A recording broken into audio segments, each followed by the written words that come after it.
नमस्कार, के न्यूज में आपका स्वागत है। मैं हूं प्रियंका। आप देख रहे हैं हमारा खास कार्यक्रम 22 का बादशाह। 22 के रण में कब किस पर कौन पड़ेगा भारी, किसका जलवा कायम है। कोरोना के नए वेरिएंट के बढ़ते खतरे के बीच क्या टल जाएगा चुनाव, तो वहीं उत्तराखंड चुनाव को लेकर तैयार है चुनाव आयोग। मतदान के दौरान कोरोना गाइडलाइन का रखा जाएगा पूरा ख्याल। तो उत्तराखंड कांग्रेस के लिए हरदा जरूरी है। हरीश रावत की नाराजगी के बाद खुद प्रियंका गांधी ने कमान संभाली है मामले को स्थिर करने की। तो वहीं सीएम योगी माफियाओं की जमीन पर बनवाने जा रहे हैं गरीबों के लिए 75 आशियाने। प्रयागराज में करेंगे भूमि पूजन। यूपी में जारी है छापेमारी। कानपुर शहर के 3 बड़े कारोबारियों के ठिकानों पर जारी है रेड। पूरब से लेकर पश्चिम तक क्या है सियासी तपिश समेत कई खबरों से आपको कराएंगे रूबरू। तो चलिए शुरुआत करते हैं हमारे खास कार्यक्रम 22 का बादशाह की।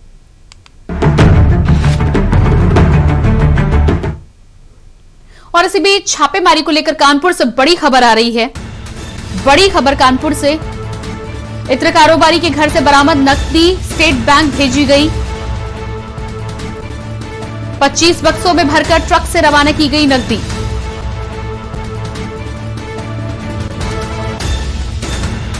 अस्सी बक्सों में नकदी भरकर स्टेट बैंक भेजने की तैयारी। पीयूष जैन से डीजीजीआई की टीम कर रही है पूछताछ। कानपुर से बड़ी खबर, इत्र कारोबारी के घर से बरामद नकदी स्टेट बैंक भेजने की तैयारी। 25 बक्सों में ट्रक से रवाना की गई नकदी। पार्सल की बात की जाए तो 80 बक्सों में तैयार की गई नकदी भरकर स्टेट बैंक भेजी गई। पीयूष जैन से डीजीजीआई की टीम कर रही है पूछताछ। बड़ी खबर कानपुर से, इत्र कारोबारी के घर बरामद नकदी को स्टेट बैंक भेजा गया। 25 बक्सों में भरकर नकदी भेजी गई स्टेट बैंक। तस्वीरें आप देख पा रहे हैं।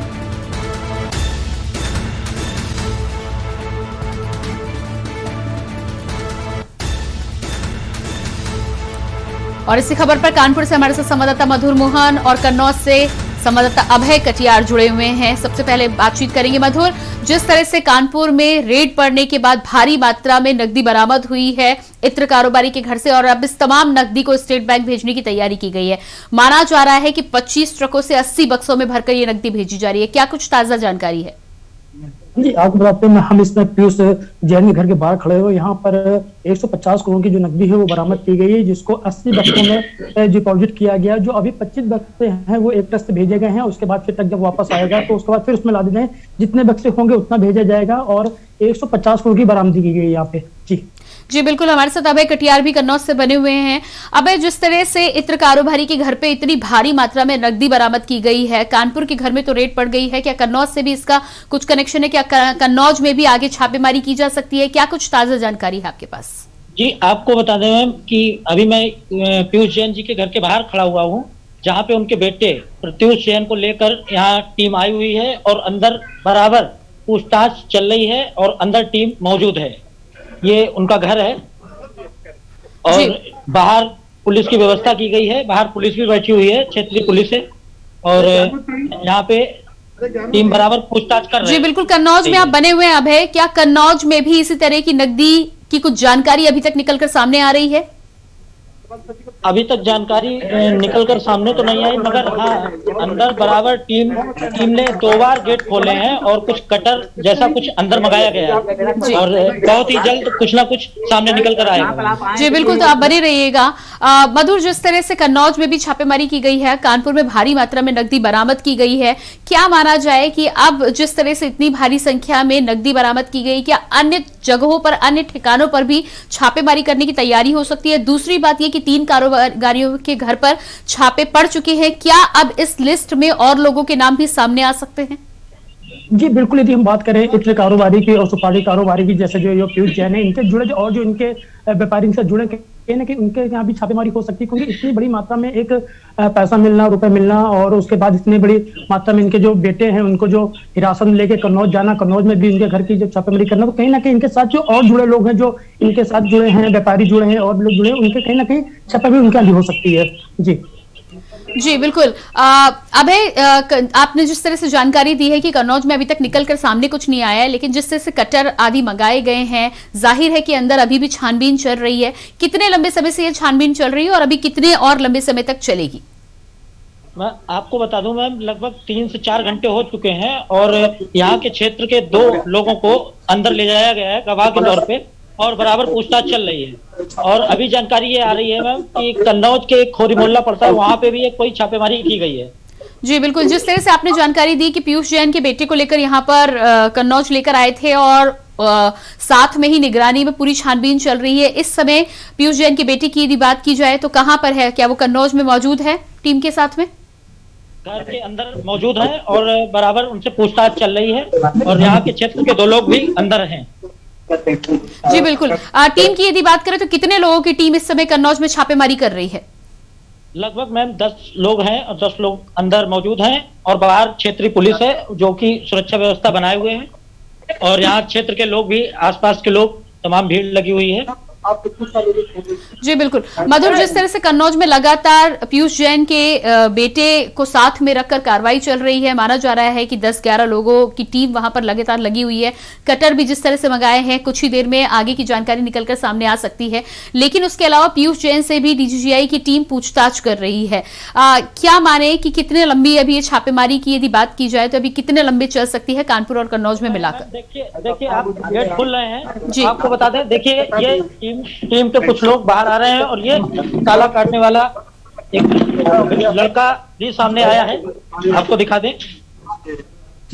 ये देखिए घर के अंदर से ये जो ताला काटता है वो लड़का लाया गया है और पुलिस उसको ले जा रही है अपने साथ।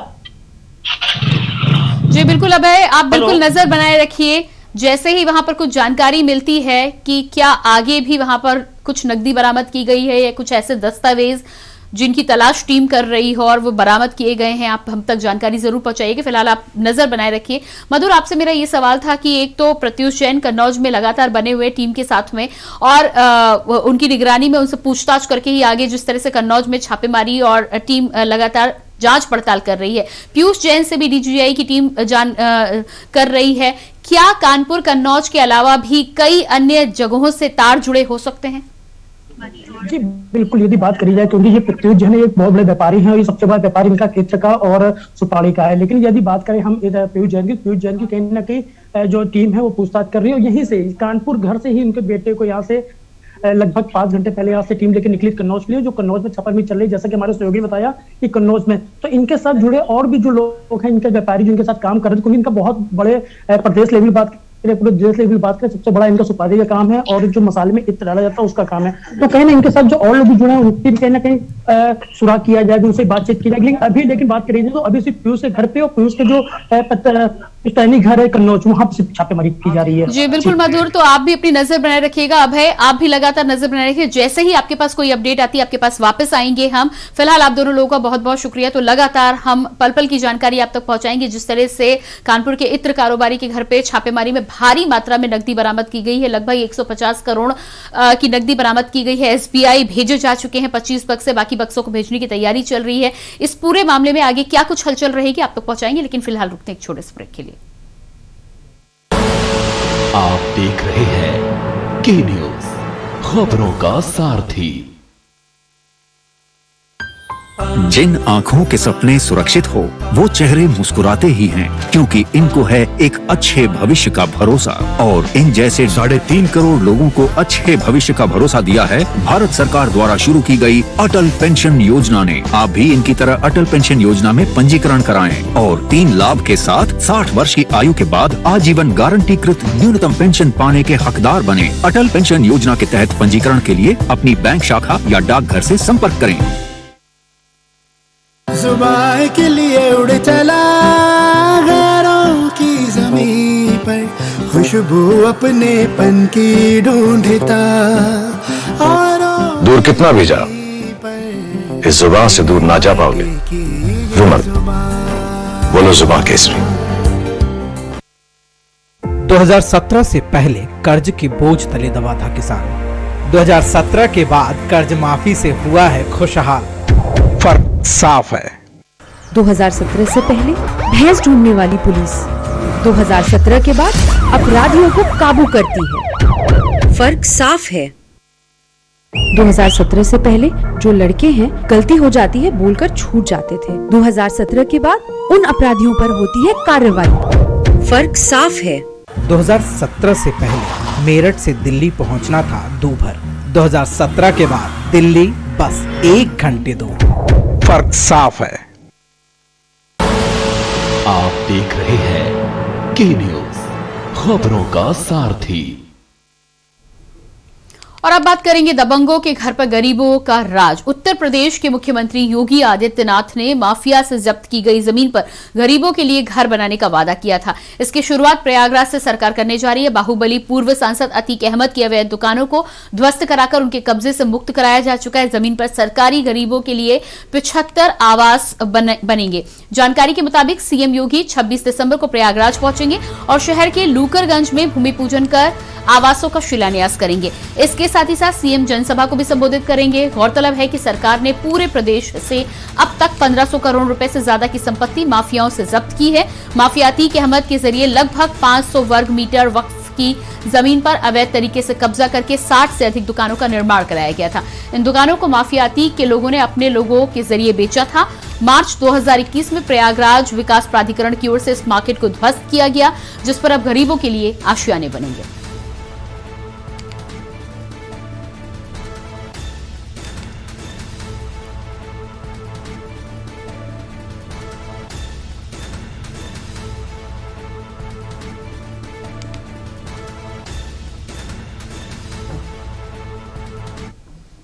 और इसके बाद बात करेंगे हरदा जरूरी है, लेकिन उससे पहले रुकते हैं एक छोटे से ब्रेक के लिए। फौरन हाजिर होते हैं। आप देख रहे हैं के न्यूज, खबरों का सारथी। ये है टीम सेफ किचन। ये गैस वाला क्यों सोचा, मतलब इसके पीछे आपकी सोच क्या थी, क्यों कर रहे हो ये सब? न्यूज़पेपर्स में आए दिन ये खबर आती रहती है कि गैस लीकेज से ये एक्सीडेंट हो गया, और हम श्रम एरिया से बिलोंग करते हैं तो वहाँ पे भी ऐसे एक्सीडेंट्स आए दिन होते रहते। तो जो हमारा ये प्रोडक्ट है ये आपको इंडिकेट कर देगा कि आपके सिलेंडर से गैस लीक कर रही है, एंड साउंड बजर बजेगा। आप सब ने एक बहुत बड़ी समस्या को पकड़ा कि झुग्गियों में आग लग जाती है। आपके आइडिया को बहुत बधाई, और जिस पैशन से आप लोग इसमें लगे हो। और अब आ रही है टीम रंग बहार। कैसे बनाते हो, ये क्या है?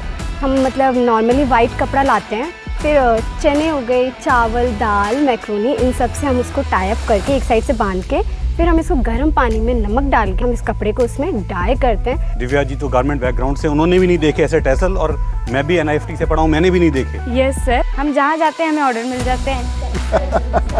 अब मिलते हैं LED सॉल्यूशन से।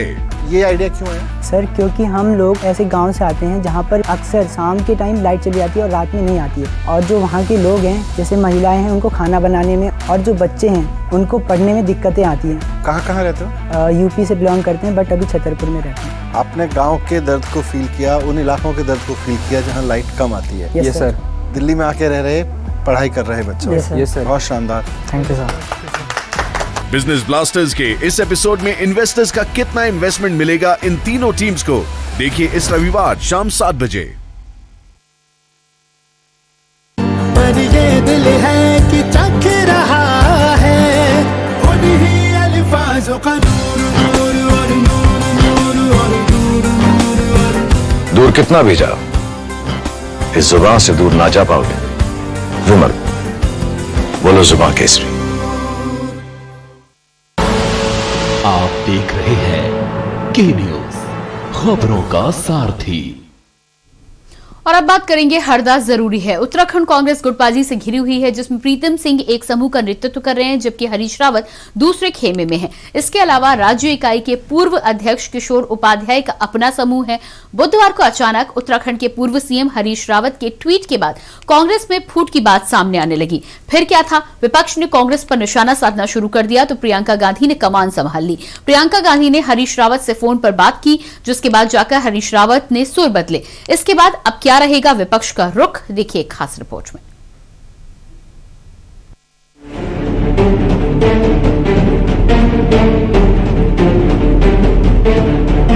उत्तराखंड में विधानसभा चुनाव से पहले पूर्व सीएम हरीश रावत के तल्ख तेवरों के बाद कांग्रेस हाईकमान डैमेज कंट्रोल में जुट गया है। बगावते हुए हरीश रावत के अचानक सुर बदल गए। इसके पीछे प्रियंका गांधी का हाथ बताया जा रहा है। कहा जा रहा है कि बिगड़ते हालात में प्रियंका गांधी ने कमान संभाली, हरीश रावत से बात की और उन्हें मना लिया। इस तरह प्रियंका गांधी एक बार फिर से कांग्रेस के लिए संकट मोचक बनी। लेकिन सवाल यही उठता है कि आखिर हरदा कांग्रेस के लिए इतनी अहमियत क्यों रखते हैं? पार्टी के दिग्गज और उत्तराखंड अभियान समिति के प्रमुख हरीश रावत को फ्री हैंड नहीं देने के लिए कांग्रेस पर निशाना साधने के एक दिन बाद महासचिव प्रियंका गांधी वाड्रा ने गुरुवार को उनसे बात की। हरीश रावत के करीबी कह रहे हैं कि उन्हें पंजाब प्रभारी के तौर पर कैप्टन अमरिंदर की विदाई के लिए यूज किया गया, लेकिन अब उनकी भी हालत कैप्टन जैसी करने की कोशिशों में पार्टी के ही कुछ लोग लगे हुए हैं।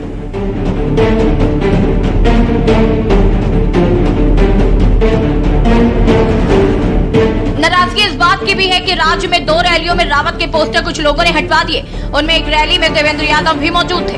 पार्टी सूत्रों का कहना है कि रावत विधानसभा चुनाव में सीएम का चेहरा बनना चाहते, लेकिन पार्टी नेतृत्व इससे बचना चाहती, इसलिए कि अन्य नेता नाराज न हो जाए। रावत समर्थकों का मानना है कि रावत को फेस नहीं बनाया गया तो चुनाव कांग्रेस बनाम मोदी हो जाएगा। रावत बनाम धामी होने पर ही कांग्रेस जीत सकती है।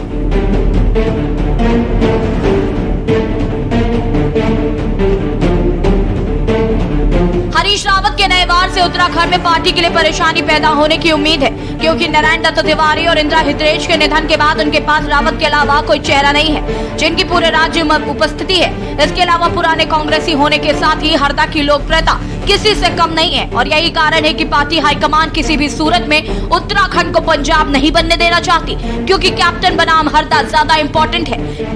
इलेक्शन डेस्क के न्यूज इंडिया। और इसी खबर पर दिल्ली से हमारे साथ रेजिडेंट एडिटर अमित दुबे जुड़ चुके हैं। जी अमित, जिस तरह से प्रियंका गांधी ने एक बार फिर में उत्तराखंड में कांग्रेस की कलह को रोकने का काम कर लिया है, माना जा रहा है कि हरीश रावत को फोन कर मना तो लिया है, क्या लगता है आपको कि इस मनाने के बाद कांग्रेस में अब सब कुछ ठीक ठाक हो जाएगा? देखिए, एक मैसेज जरूर देने की कोशिश की गई है कि कांग्रेस में सब कुछ ठीक ठाक है, हरीश रावत की जो नाराजगी थी वो दूर हो चुकी है। लेकिन अगर बात की जाए तो जिस तरह से कांग्रेस में जितने नेता है उससे ज्यादा गुट नजर आते हैं, खासतौर से गणेश गोदियाल की बात करें, देवेंद्र यादव की बात करें, प्रीतम सिंह की बात करें, तो जाहिर तौर पे यही कांग्रेस के लिए सबसे बड़ी परेशानी की बात है।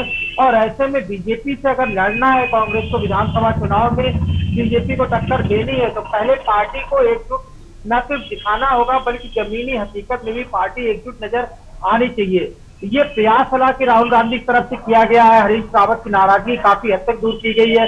उन्हें पूरी जो खासतौर से परफॉर्मेंस होगी विधानसभा चुनाव, तो पूरे चुनाव को वो लीड करने वाले हैं। पहले भी कैंपेन कमेटी के चेयरमैन उन्हें बनाया गया था, लेकिन यहाँ पे मुद्दे ये भी है कि तमाम लोग ऐसे में अपने अपने प्रत्याशी को टिकट दिलाना चाहेंगे, तो आखिरकार टिकट देने में किसकी भूमिका अहम होगी।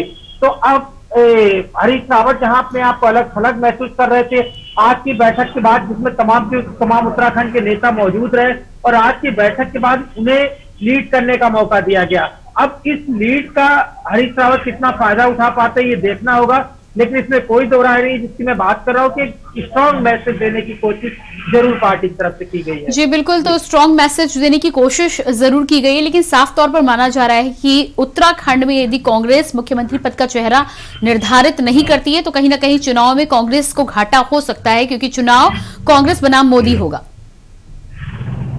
देखिए, दो चीजें यहाँ पे नजर आती हैं। उत्तराखंड में अगर कांग्रेस प्रत्याशी घोषित करती है तो पार्टी की जो गुटबाजी है वो साफ तौर पे सामने आ जाएगी। ऐसे में हो सकता है कि पार्टी के अपने ही नेता कहीं ना कहीं पार्टी को हराने में लग जाए, अपने प्रत्याशियों को टिकट दिलाने में लग जाए, और ये एक बड़ा सवाल है जिसे लेके लगातार मांग उठती रही। हरीश रावत कुछ चाहते थे पूरे सीएम कैंडिडेट घोषित किया जाए, पार्टी ने सीएम कैंडिडेट घोषित नहीं किया। और आज जब बैठक चली, बैठक में जब तमाम उत्तराखंड के तमाम नेता मौजूद थे, तब भी इन्हीं चीजों को लेकर डिस्कशन था कि पहले सब लोग मिलकर मेहनत करें, कांग्रेस को बहुमत में लेके आए, और बहुमत के बाद में जो विधायक चुन के आएंगे वो विधायक ही तय करेंगे कि आखिरकार उत्तराखंड का मुख्यमंत्री कौन होगा। तो पहले जो कांग्रेस की रणनीति रही है तो अपनी जो अंदरूनी गुटबाजी खासतौर उत्तराखंड के उससे कैसे पार पाया जाए, और आज कहीं ना कहीं कांग्रेस ने हरीश रावत को इसीलिए सीएम कैंडिडेट जरूर घोषित नहीं किया, लेकिन कम से कम कैंपेन कमेटी की पूरे विधानसभा चुनाव की लीड जरूर हरीश रावत के हाथ में जी बिल्कुल अमित, इस तमाम जानकारी के लिए आपका बहुत बहुत शुक्रिया। तो कई मायने में कांग्रेस के लिए हरीश रावत जरूरी हैं। यही वजह है कि प्रियंका गांधी ने बीच में उतर कर कहीं ना कहीं उत्तराखंड में कांग्रेस की उठापटक को दूर करने का काम जरूर किया है, लेकिन ये आने वाला वक्त बताएगा कि हरीश रावत की मौजूदगी कांग्रेस को आगे चुनाव में फायदा पहुंचाती है या नहीं। और इसी के साथ ही 22 का बादशाह में इतना ही। बाकी खबरों के लिए देखते रहिए के न्यूज इंडिया। नमस्कार।